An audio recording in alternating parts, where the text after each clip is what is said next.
श्री गणेशाय नमः। श्री गोपीजनवल्लभाय नमः। श्रीमद्भागवत महापुराण दशम स्कंद अथ त्रयोवंशोऽध्यायः।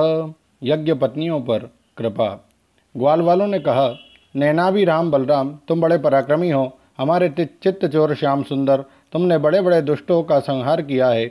उन्हीं दुष्टों के समान यह भूख भी हमें सता रही है, अतः तुम दोनों इसे भी बुझाने का कोई उपाय करो।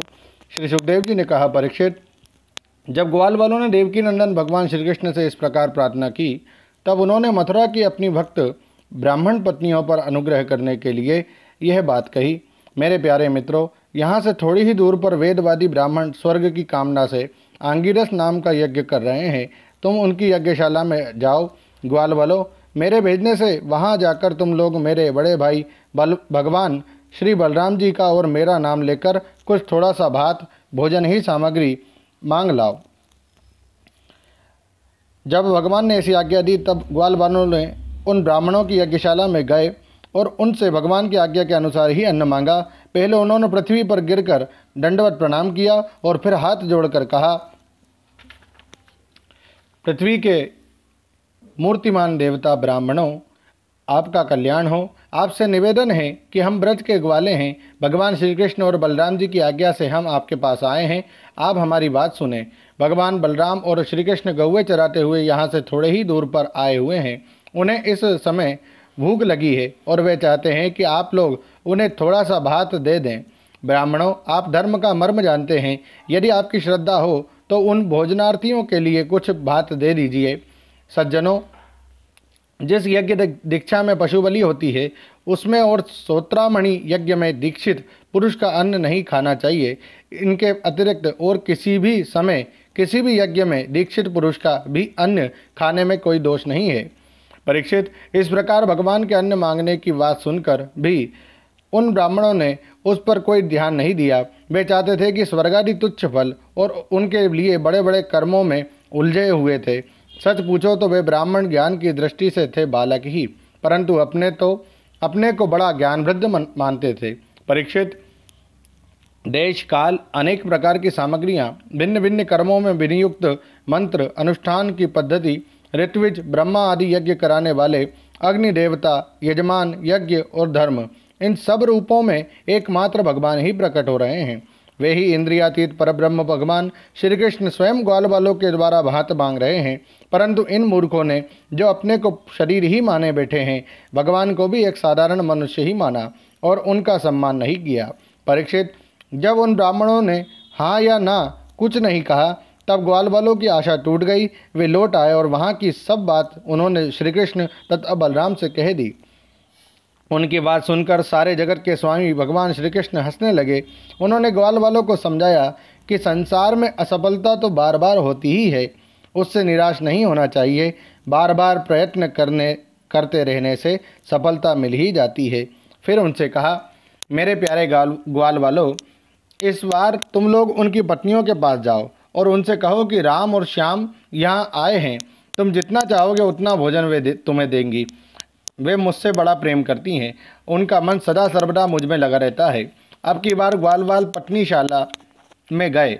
वहाँ जाकर देखा तो ब्राह्मणों की पत्नियाँ सुंदर सुंदर वस्त्र और गहनों से सज धज कर बैठी हैं। उन्होंने द्विज पत्नियों को प्रणाम करके बड़ी नम्रता से यह बात कही, आप विप्र पत्नियों को हम नमस्कार करते हैं। आप कृपा करके हमारी बात सुने। भगवान श्री कृष्ण यहाँ से थोड़ी ही दूर पर आए हुए हैं और उन्होंने ही हमें आपके पास भेजा है। वे ग्वालवाल और बलराम जी के साथ गौवे चराते हुए इधर बहुत दूर आ गए हैं। इस समय उन्हें और उनके साथियों को भूख लगी है। आप उनके लिए कुछ भोजन दे दें। परीक्षित, वे ब्राह्मणियाँ बहुत दिनों से भगवान की मनोहर लीलाएं सुनती थी। उनका मन उनमें लग चुका था। वे सदा सर्वदा इस बात के लिए उत्सुक रहती थी कि किसी प्रकार श्री कृष्ण के दर्शन हो जाएं। श्री कृष्ण के आने की बात सुनते ही वे उतावली हो गईं। उन्होंने बर्तनों में अत्यंत स्वादिष्ट और हितकर भक्ष्य, भोज्य, लेह्य और चोष्य चारों प्रकार की भोजन सामग्री ले ली तथा भाई बंधु पति पुत्रों के रोकते रहने पर भी अपने प्रियतम भगवान श्री कृष्ण के पास जाने के लिए घर से निकल पड़ी। ठीक वैसे ही जैसे नदियाँ समुद्र के लिए क्यों न हो, न जाने कितने दिनों से पवित्र कीर्ति भगवान श्री कृष्ण के गुण लीला, सौंदर्य और माधुर्य आदि का वर्णन सुन सुनकर उन्होंने उनके चरणों पर अपना हृदय निछावर कर दिया था। ब्राह्मण पत्नियों ने जाकर देखा कि यमुना के तट पर नए नए कोपलों से शोभायमान अशोक वन में ग्वाल वालों से घिरे हुए बलराम जी के साथ श्री कृष्ण इधर उधर घूम रहे हैं। उनके सांवले शरीर पर सुनहला पीताम्बर झिलमिला रहा है, गले में वनमाला लटक रही है, मस्तक पर मोर पंख मुकुट है, अंग अंग में रंगीन धातुओं से चित्रकारी कर रखी है, नए नए कोपलों के गुच्छे शरीर में लगाकर नटका सा वेश बना रखा है। एक हाथ अपने सखा ग्वाल वाल के कंधे पर रखे हुए हैं और दूसरे हाथ से कमल का फूल नचा रहे हैं। कानों में कमल के कुंडल हैं, कोपलों पर घुंघराली अलके लटक रही हैं और मुख कमल मंद मंद मुस्कान की रेखा से प्रफुल्लित हो रहा है। परीक्षित, अब तक अपने प्रियतम श्याम सुंदर के गुण और लीलाएं अपने कानों से सुन सुनकर उन्होंने अपने मन को उन्हीं के प्रेम के रंग में रंग डाला था, उसी में सराबोर कर दिया था। अब नेत्रों के मार्ग से उन्हें भीतर ले जाकर बहुत देर तक वे मन ही मन उनका आलिंगन करती रही और इस प्रकार उन्होंने अपने हृदय की जलन शांत की, ठीक वैसे ही जैसे जागृत और स्वप्न अवस्थाओं की वृत्तियाँ यह मैं यह मेरा इस भाव से जलती रहती हैं, परंतु सुषुप्ति अवस्था में उनके अभिमानी प्राज्ञ को पाकर उसी में लीन हो जाती हैं और उनकी सारी जलन मिट जाती है। प्रिय परीक्षित, भगवान सबके हृदय की बात जानते हैं, सबकी बुद्धियों के साक्षी हैं। उन्होंने जब देखा कि ये ब्राह्मण पत्नियां अपने भाई बंधु और पति पुत्रों को रोकने पर भी सब सगे संबंधियों और विषयों की आशा छोड़कर केवल मेरे दर्शन की लालसा से ही मेरे पास आई हैं, तब उन्होंने उनसे कहा। उस समय उनके मुखारबिंद पर हास्य की तरंगे अटखेलियाँ कर रही थी। भगवान ने कहा, महाभाग्यवती देवियों, तुम्हारा स्वागत है, आओ बैठो, कहो हम तुम्हारा क्या स्वागत करें। तुम लोग हमारे दर्शन की इच्छा से यहाँ आई हो, ये तुम्हारे जैसे प्रेम पूर्ण हृदय वालों के योग्य ही है। इसमें संदेह नहीं कि संसार में अपनी सच्ची भलाई को समझने वाले जितने भी बुद्धिमान पुरुष हैं, वे अपने प्रियतम के समान ही मुझसे प्रेम करते हैं और ऐसा प्रेम करते हैं जिसमें किसी प्रकार की कामना नहीं रहती, जिसमें किसी प्रकार का व्यवधान, संकोच, छिपाव, द्विविधा या द्वैत नहीं होता। प्राण, बुद्धि, मन, शरीर, स्वजन, स्त्री, पुत्र और धन आदि संसार की सभी वस्तुएं जिसके लिए और जिसकी सन्निधि से प्रिय लगती हैं, उस आत्मा से, परमात्मा से, मुझ श्री कृष्ण से बढ़कर और कौन प्यारा हो सकता है। इसलिए तुम्हारा आना उचित ही है। मैं तुम्हारे प्रेम का अभिनंदन करता हूँ, परंतु अब तुम लोग मेरा दर्शन कर चुकी हो, अब अपनी यज्ञशाला में लौट जाओ। तुम्हारे पति ब्राह्मण गृहस्थ हैं, वे तुम्हारे साथ मिलकर ही अपना यज्ञ पूर्ण कर सकेंगे। ब्राह्मण पत्नियों ने कहा, अंतर्यामी श्याम सुंदर, आपकी यह बात निष्ठुरता से पूर्ण है। आपको ऐसी बात नहीं कहनी चाहिए। श्रुतियाँ कहती है कि एक बार जो भगवान को प्राप्त हो जाता है, उसे फिर संसार में नहीं लौटना पड़ता। आप अपनी यह वेदवाणी सत्य कीजिए। हम अपने समस्त सगे संबंधियों की आज्ञा का उल्लंघन करके आपके चरणों में इसलिए आई हैं कि आपके चरणों में गिरी हुई तुलसी की माला अपने केशों में धारण करें। स्वामी, अब हमारे पति, पुत्र, माता, पिता, भाई, बंधु और स्वजन संबंधी हमें स्वीकार नहीं करेंगे, फिर दूसरों की तो बात ही क्या है। वीर शिरोमणे, अब हम आपके चरणों में आ पड़ी हैं, हमें और किसी का सहारा नहीं है, इसलिए अब हमें दूसरों की शरण में ना जाना पड़े, ऐसी व्यवस्था कीजिए। भगवान श्री कृष्ण ने कहा, देवियों, तुम्हारे पति, पुत्र, माता, पिता, भाई, बंधु कोई भी तुम्हारा तिरस्कार नहीं करेंगे। उनकी तो बात ही क्या, सारा संसार तुम्हारा सम्मान करेगा। इसका कारण है अब तुम मेरी हो गई हो, मुझसे युक्त हो गई हो। देखो ना, ये देवता मेरी बात का अनुमोदन कर रहे हैं। देवियों, इस संसार में मेरा अंग संग ही मनुष्य में मेरी प्रीति या अनुराग का कारण नहीं है। इसलिए तुम जाओ, अपना मन मुझ में लगा दो, तुम्हें बहुत शीघ्र मेरी प्राप्ति हो जाएगी। श्री सुखदेव जी कहते हैं, परीक्षित, जब भगवान ने इस प्रकार कहा तब वे ब्राह्मण पत्नियां यज्ञशाला में लौट गईं। उन ब्राह्मणों ने अपनी स्त्रियों से तनिक भी द्वेष दृष्टि नहीं की, उनके साथ मिलकर अपना यज्ञ पूरा किया। उन स्त्रियों में से एक को अपने आने के समय ही उसके पति ने बलपूर्वक रोक लिया था।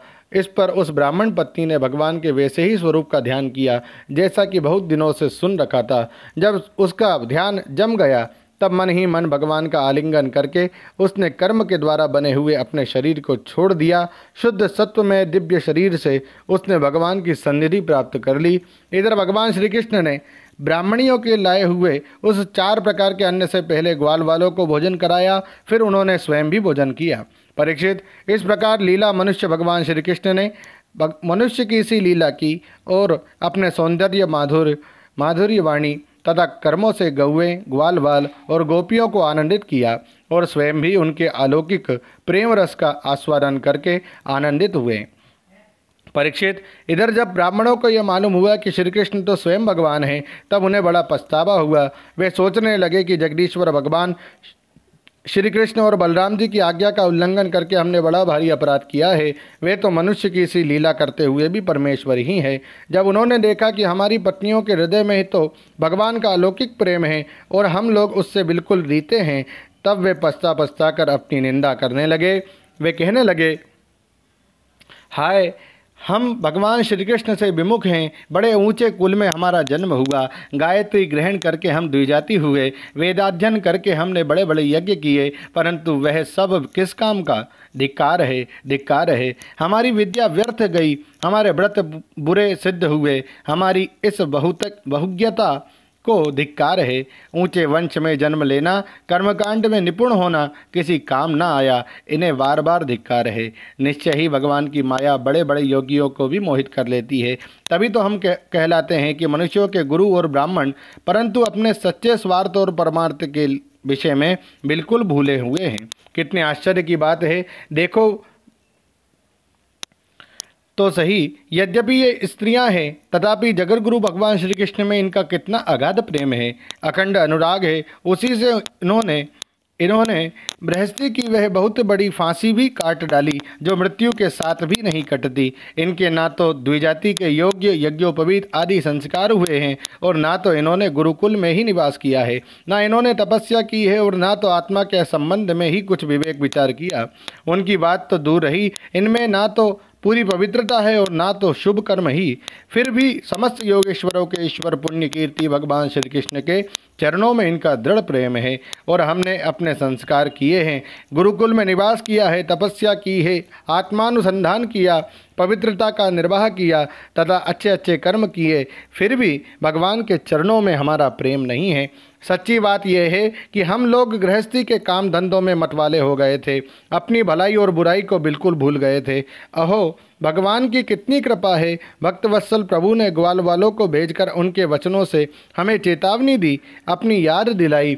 भगवान स्वयं पूर्ण काम है और कैवल्य मोक्ष पर्यंत जितनी भी कामनाएं होती है उनको पूर्ण करने वाले हैं। यदि हमें सचेत नहीं करना होता तो उनका हम सरीके क्षुद्र जीवों से प्रयोजन ही क्या हो सकता था। अवश्य ही उन्होंने इसी उद्देश्य से मांगने का बहाना बनाया, अन्यथा उन्हें मांगने की भला क्या आवश्यकता थी। स्वयं लक्ष्मी अन्य सब देवताओं को छोड़कर और अपनी चंचलता, गर्व आदि दोषों का परित्याग कर केवल एक बार उनके चरण कमलों का स्पर्श पाने के लिए सेवा करती रहती हैं। वे ही प्रभु किसी से भोजन की याचना करे, ये लोगों को मोहित करने के लिए, नहीं तो और क्या है। देश काल पृथक पृथक सामग्रियाँ, उन कर्मों में विनियुक्त मंत्र, अनुष्ठान की पद्धति, ऋत्विज, अग्नि, देवता, यजमान, यज्ञ और धर्म सब भगवान के ही स्वरूप है। वे ही योगेश्वरों के भी ईश्वर भगवान विष्णु स्वयं श्री कृष्ण के रूप में यदुवंशियों में अवतीर्ण हुए हैं। ये बात हमने सुन रखी थी, परंतु हम इतने मूढ़ हैं कि उन्हें पहचान ना सके। यह सब होने पर भी हम धन्याति धन्य हैं, हमारे अहोभाग्य हैं, तभी तो हमें वैसी पत्नियां प्राप्त हुई। उनकी भक्ति से हमारी बुद्धि भी भगवान श्री कृष्ण के अविचल प्रेम से युक्त हो गई है। प्रभो, आप अचिंत्य और अनंत ऐश्वर्यों के स्वामी हैं। श्री कृष्ण, आपका ज्ञान अबाध है, आपकी ही माया से हमारी बुद्धि मोहित हो रही है और हम कर्मों के पचड़े में भटक रहे हैं। हम आपको नमस्कार करते हैं। वे आदि पुरुषोत्तम भगवान श्री कृष्ण हमारे इस अपराध को क्षमा करें, क्योंकि हमारी बुद्धि उनकी माया से मोहित हो रही है और हम उनके प्रभाव को न जानने वाले अज्ञानी हैं। परीक्षित, उन ब्राह्मणों ने श्री कृष्ण का तिरस्कार किया था, अतः उन्हें अपने अपराध की स्मृति से बड़ा पश्चाताप हुआ। उनके हृदय में श्री कृष्ण बलराम के दर्शन की बड़ी इच्छा भी हुई, परंतु कंस के डर के मारे वे उनका दर्शन करने ना जा सके। ओम नमो भगवते वासुदेवाय। श्रीमद्भागवते महापुराणे पारमहंस्यां संहितायां दशम स्कंधे पूर्वार्धे यज्ञपत्न्युद्धारणं नाम त्रयोविंशोऽध्यायः। श्रीराधाकृष्णार्पणमस्तु। हरये नमः, हरये नमः, हरये नमः। जय श्री कृष्ण।